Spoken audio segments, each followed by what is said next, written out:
morning.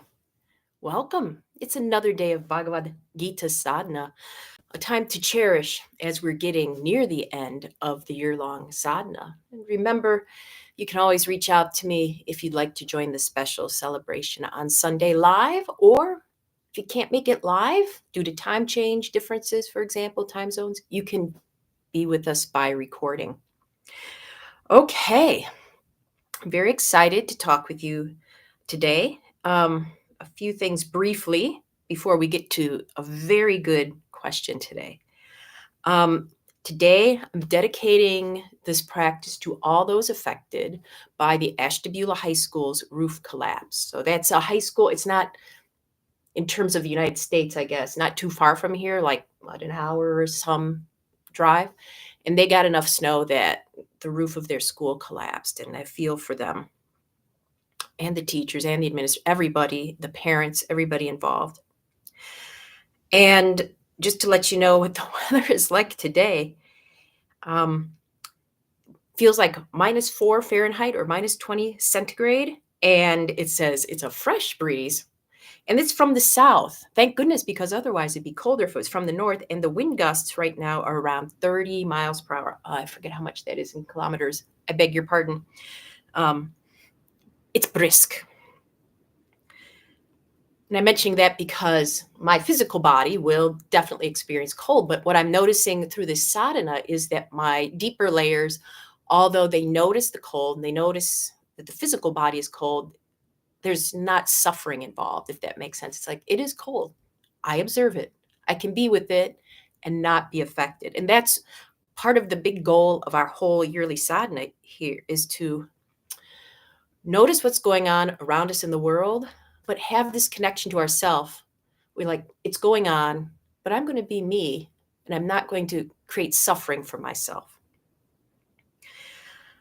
Excellent question today. We're in chapter 18, final chapter of the Gita, and Krishna is wrapping things up by, one way is giving Arjuna some more complex topics to chew on once their time is over. Another way is he's going to be summarizing everything they've talked about. Really good idea. And third is he's giving Arjun a chance to ask some final questions. So today's question is from Sue. Thank you so much for reaching out about this. I was going to write back, and I realized it's a very complex topic. Sue asks, per what the Bhagavad Gita taught you, when people say our soul has come back if we are not realized, isn't it the pranic or energy body that comes back, not the soul, because Atman, or the soul, never changes? Wow, this is a gorgeous question that touches a universal human concern. And Sue, I know you have studied quite a bit, so I will try to answer satisfactorily and hopefully in a way that those of us who are not at such a high level of study in Vedanta can connect to. So the pranic body, okay, the system I was mostly taught in about the layers of our existence is the Samkhya philosophy from the Indian subcontinent. It has to do with yoga psychology. And it posits that we have 5 bodies: the physical, the pranic or energetic that Sue mentioned, a lower mind, a survival mind body, an intuitive mind body that connects, like connecting to the internet.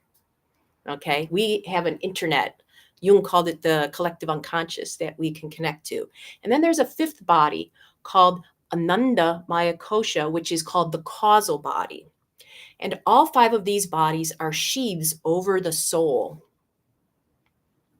The causal body is very close to what we would call the soul, but it's a bit disconnected in that it feels like it has deficits that it wants to address, correct, or things it hasn't experienced that it wants to experience. It doesn't have that sense of completeness that the true inner self has. And so it's said from a Samkhya point of view that it's this causal body that keeps causing us to come back. We drop the physical, we drop the energetic, although the energetic is said to last longer than the physical because the energetic body helps the physical body decay. We drop the survival mind and many of its memories. We can keep the intuitive mind and some of its memories that show up if you believe in reincarnation, life after life. But ultimately, it's the Anandamaya, the causal body, and it will bring along things from the other four layers that it feels it needs to feel whole, to feel complete, to feel it's had the great experience, and also to learn how to reconnect with that ultimate layer, the self or the soul. If you die, according to this theory, and you have something that you feel you missed out on or something you still want to do, your causal body kicks in when the physical body is shed and immediately gets to work on creating new circumstances and new ways of being so that you can experience what you want or need, including connection to the true self. Now, the Gita, though, is a little different. And that's where people with a lot of training in Eastern philosophy can go, I'm confused. So from the Gita's point of view, this is a Vedantic point of view. And then there's a whole bunch of schools about Vedanta. One is that the soul is everything. There's nothing else but the soul. And another says, yeah, there's the soul, but the soul has this power of illusion, Maya, that appears to change, but the soul itself doesn't change. So then that gets very complicated. But if we want to look at it more simply, everything is Krishna's will from the Gita's point of view. Krishna creates and sustains this universe for his own reasons. His reasons that he's expressed in the Gita are to embody justice and to show the proper way of living in whatever form you take so that you can get back to a connection with your real true self. And all kinds of things and all kinds of choices manifest because of that. In many stories, in the Mahabharata, whenever Krishna kills an enemy, that a light from that enemy's body emerges and goes into Krishna's heart. And this represents the reunion of what some would call the Jivatman, the individual manifestation of the soul with the true self. So yes, there is a true self that doesn't change, but sometimes it puts on little clothes, little layers, and then it looks separate. But in the end, it's said that that little soul goes back to the big soul, and then the big soul goes, how can I take care of all these little soul parts of myself? And sends it out. If you want to think of it in a way that maybe we can relate to as humans, I'm a human, I'm me, right? You know me as Laura Atmadarshan, but I'm made up of trillions of cells. And the overall me wants to take care of each of these trillions of cells, which means some of them do have to die. Some of them are going to die out there today for the greater good.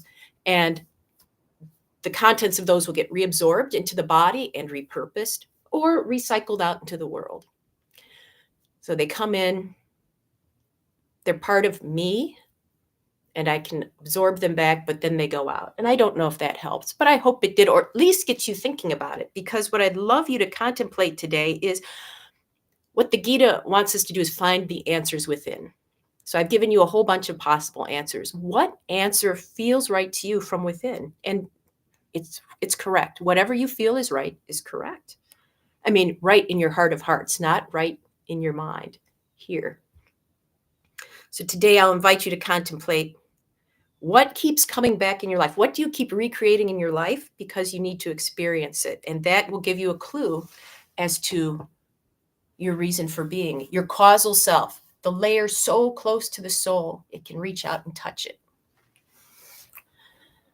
Okay, I've stalled long enough. I need to get out there.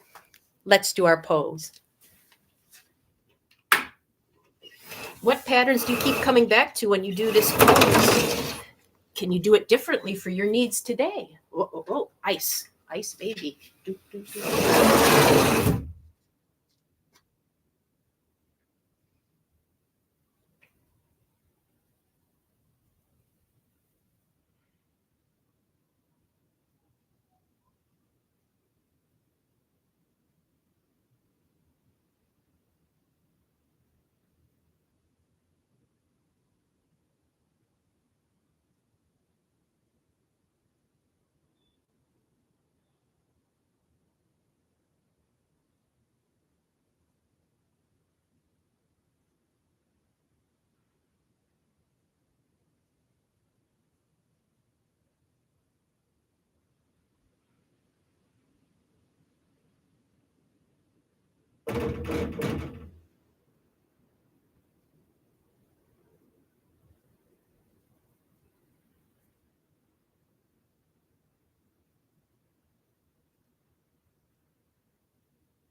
Okay, now the formal contemplation. What do we keep coming back to in our lives? I'm going to contemplate why I keep creating these really long, well, relatively year or years long sadhanas and sticking with them. What do I feel I need from myself? 5 minutes and 2 seconds. Funny.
connection to the cold, but no suffering from it. Fabulous. And during my contemplation, I figured out why I keep coming back to these sadhanas. If you figured anything out, I'd love to hear from you. Or if you have any questions you want answered in the rest of our time together, please send them. It was a time of learning. Thank you, Sue. And may the students of Ashtabula High School feel their learning is supported. Until we meet again.